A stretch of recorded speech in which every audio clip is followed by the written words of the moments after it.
I gol Orunodoi 3.0 নমস্কাৰ বন্ধু বান্ধৱীসকল আজি মই সকলোকে মোৰ নতুন ইউটিউব চেনেলটোলৈ আপোনালোকক স্বাগতম জনাইছোঁ আজি বিষয়টো অৰুণোদয় 3.0 ওপৰত হ'ব আপোনালোকে মোৰ চেনেলটো যদি নতুনকৈ আহিছে তেতিয়াহ'লে প্লিজ সাবস্ক্ৰাইব কৰিব আৰু বেল আইকনটো সকলোৱে দবাই থ'ব যাতে আগলৈ মোৰ আপোনাৰ ইনফৰ্মেটিভ ভিডিঅ'বোৰ আপোনালোকে পাই থাকে আজিৰ মূল কথাটো হ'ল অৰুণোদয় 3.0 নো কি অসম চৰকাৰে অসমৰ যিসকল মহিলা সবলীকৰণৰ বাবে নতুনকৈ অৰুণোদয় 3.0 লঞ্চ কৰিছে যোৱা 19 ছেপ্টেম্বৰৰ পৰা অৰুণোদয় এপ্লাইসমূহ হৈ আছে আমাৰ অসম চৰকাৰে 37.2 লাখ মহিলাক উপকৃত কৰিবৰ বাবে এই আঁচনিখন পুনৰ আনিছে আগৰ যিসকল মহিলাই এই হিতাধিকাৰী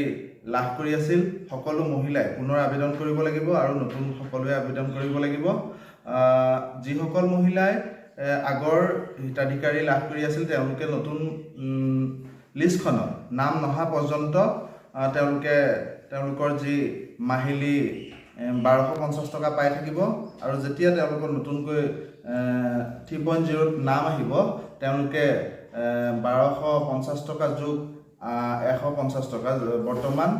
2023-24 বিত্তীয় বৰ্ষৰ অসম চৰকাৰৰ ফালৰ পৰা এই 150 ৰুপিজটো দিয়া হৈছে টোটেল 1400 অৰ্থাৎ 1400 টকা তেওঁলোকে প্ৰতি মাহৰ 10 তাৰিখে লাভ কৰিবলৈ সক্ষম হ'ব অৰুণোদয় 3.0 যোগেদি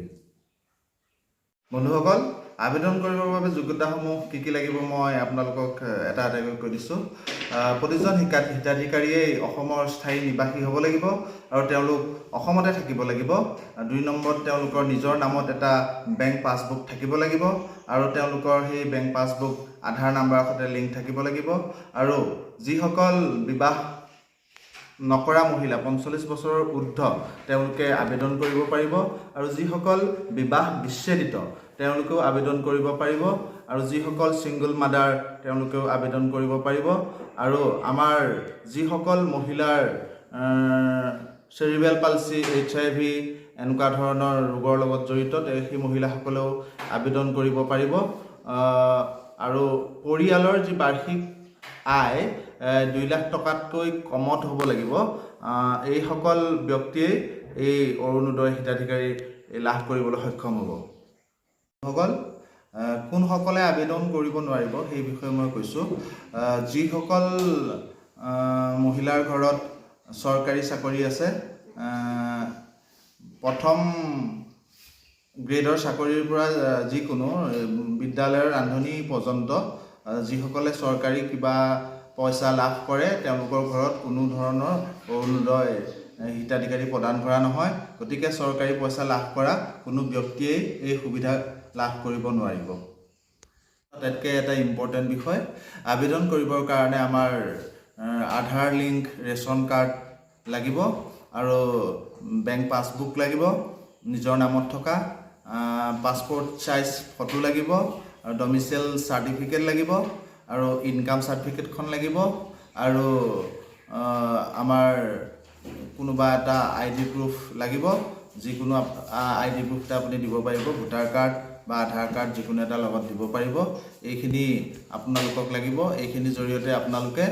দুটা মাধ্যমত এপ্লাই কৰিব পাৰিব এটা হৈছে অনলাইন আৰু অফলাইন অনলাইনত আপোনালোকে যিটো https.assam.gov.in এই ৱেবছাইটটোত গৈ আপোনালোকে ফৰ্মসমূহ ফিল আপ কৰিব পাৰিব বিভিন্ন ওচৰতে থকা কম্পিউটাৰ যিখিনি কাম কৰা আছে দোকান আছে তাত আপোনালোকে এই কামখিনি কৰি ল'ব পাৰিব আৰু অফলাইনত আপোনালোকে নিজেই ফৰ্মখন ডাউনলোড কৰি তাৰ পৰা উলিয়াই ফৰ্ম পূৰাই আপোনালোকে পঞ্চায়তৰ যোগেদি এই প্ৰক্ৰিয়া কৰিব পাৰিব ধন্যবাদ